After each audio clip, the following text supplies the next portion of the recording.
Hey everyone, how's it going? It's Russell here, and I have an update for you on Bill C-30, which you might already know includes the extension but also reduction of the CRB, changes to OAS that gives it a boost on the OAS to seniors only over age 75, as well as many other changes including EI sickness benefits being extended from 15 weeks to 26 weeks. These are all included inside of Bill C-30, and it's looking a little bit dicey as to whether or not this bill will actually pass. There's been a new CRB related petition released by one of the political parties, as well as Finance Minister and Deputy Prime Minister Freeland doubling down on some rather confusing talking points around the CRB. So in this video, I'm going to provide some context so you can know what the heck is actually going on, what we need to keep our eyes on going forward into the future, as well as how all of this is going to affect you. But before we do, make sure to check out the link in the description. With coupon code GROW, you can get 40% off the Canada Money Mastery Program, where we teach everything about money you should have been taught back in high school. There's new content being added to that each and every week, and you get lifetime access. So check it out, see if it's a good fit for you.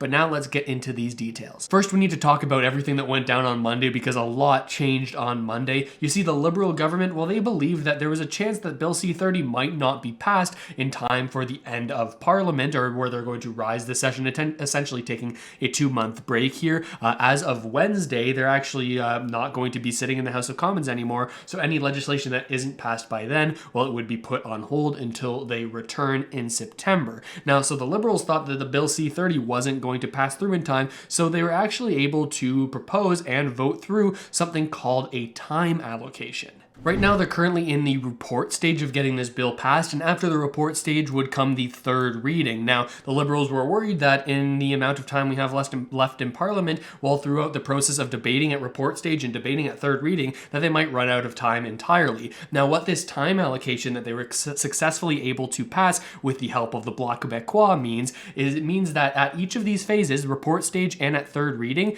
they only have 5 hours of debate in order to actually before a vote is triggered on these bills, chiefly Bill through C-30. As of right now, under 3 hours have been spent on the report stage side of this. Remember, that's out of 5 hours, and there hasn't been any debate at the third reading stage because it has to get through that first report stage. So essentially, they have 7 hours potentially left of debate before they can pass this into an actual vote, where we'll determine whether or not Bill C-30 passes. And that does still put us up against a time limit here, because when you look at the calendar here, you can see, next Wednesday is going to be the last day of the House of Commons unless something changes, but you will notice these stars next to these dates. This means that these days have been extended, and actually even last night they held the House of Commons all the way until past midnight, so they're extending their sitting hours, hoping to get more work done before the end of the session here, so they may have enough time to debate it for those further 7 hours before they're forced to go to a vote on Bill C-30. But one interesting thing that has actually come from this time allocation being imposed is it means there's less time for potential amendments to be added. Now, there were some key amendments that many parties were looking for. The Bloc Québécois, at least seemingly before this time allocation vote, were really heavily pushing for that OAS to be applied to all seniors 65 plus and not just 75 plus. But it seems like there might be less pressure on that point, since the Bloc Québécois have worked with the Liberals to sort of pass this time allocation. The other major amendment that people were looking for was the cancellation of the reduction in the CRB benefits, and that was something that was supported by both the Bloc Québécois and the NDP, but we actually haven't heard all that much information from the Bloc Québécois, at least on this front, but we have heard thoughts from the NDP on this benefit cut. I want to put forward a contrast for you. At least 68 companies, large corporations in Canada, received billions of dollars of support from this Liberal government and then turned around and paid out billions of dollars to their shareholders. This government's doing nothing about that, not going after them at all. But for the nearly 2 million Canadians who can't go back to work, who need to rely on the CRB to pay their rent, the government is going to cut their help by $800 a month. That's my question. Why is this government doing that? And will the Prime Minister reverse his decision to cut help to families in the middle of this pandemic? The Honourable Minister. Mr. Speaker, and my question to the leader of the NDP is, why is he stopping our government from extending the CRB? We agree that Canadian workers need additional support over the summer as the Canadian economy comes roaring back. That's why our budget extends support to September 25th. If the NDP thinks that support is no longer necessary, they should be open and say that to Canadians. Otherwise, help us pass the budget and extend these necessary supports. So obviously there's a little bit of interesting political maneuvering going on here. You have Jagmeet Singh calling out the Liberals saying, hey, you've allowed big banks to increase their profits and provided liquidity supports for them, but yet you're going after Canadians who are struggling to find jobs by reducing benefits up to $800 per month of a reduction. To that, Chrystia Freeland responds with a similar talking point that we might have talked about previously when she tweeted at Peter Julian, the NDP member of parliament, but essentially she's saying, well, we agree with you, NDP. We want people to have benefits, so help us pass this bill. Otherwise, just tell us that you don't want Canadians to be supported. Now, it's a little bit of a misinterpretation of what Jagmeet Singh is saying here, and I think that might be slightly intentional from Chrystia Freeland. I generally stay down the middle here, but I will call people out when they're sort of being a little bit opaque and hard to read. Now, Chrystia Freeland, it seems like she just is never going to bring up the fact that they are cutting benefits to many Canadians. I would fully accept her saying, hey, well, what about the Canada Recovery Hiring Program that's also part of Bill C-30? If she came out and said, hey, the Liberal position is that we want to sort of lower these benefits to less incentivize people to stay on them and more incentive to go back to work, and in conjunction with our Canada Recovery Hiring Program, well, then at the very least, she's addressing the reason why they're making the decisions they are.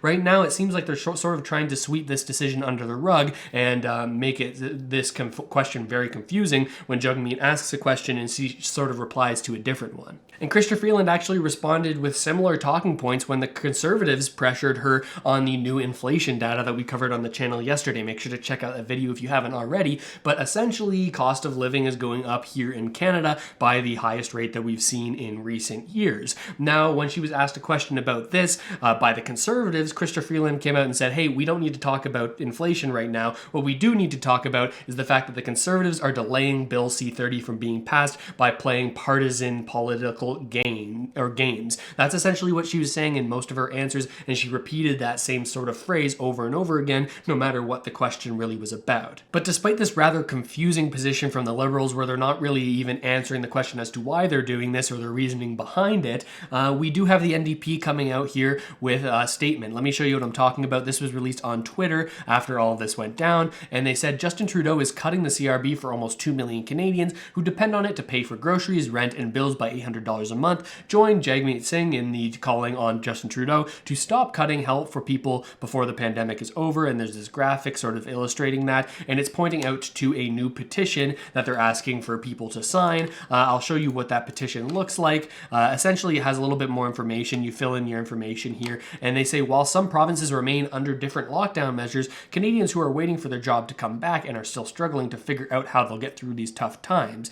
Yet instead of helping families cope with the pandemic until the pandemic is done, Justin Trudeau's cutting help to people by $800 a month for no reason and before they can go back to work. Like I said, it would be nice if we got a reason from the Liberals for why they're doing this. I'm not saying it's the right thing to extend the full benefits or if we should cut them. I like to stay down the middle on this, but I do like to have a little bit of reasoning as to why things are done the way they are. Jagmeet Singh certainly thinks that that is wrong, saying it's clear whose side the Liberals are on when they're cutting help for workers and their families, while they let rich companies use the wage subsidy to give millions in dividends to their shareholders. Since day one, the NDP has been fighting to make sure no one that needs help falls through the cracks, and again, we will fight back against the Liberals' cut to the CRB and to families who need it. Join us in calling on Justin Trudeau to stop cutting people's help before the pandemic is over. So obviously, the NDP are really pushing hard for this benefit reduction to be cancelled, but whether or not they're actually going to be able to do that or make any changes before this deadline of C-30 being passed before next Wednesday,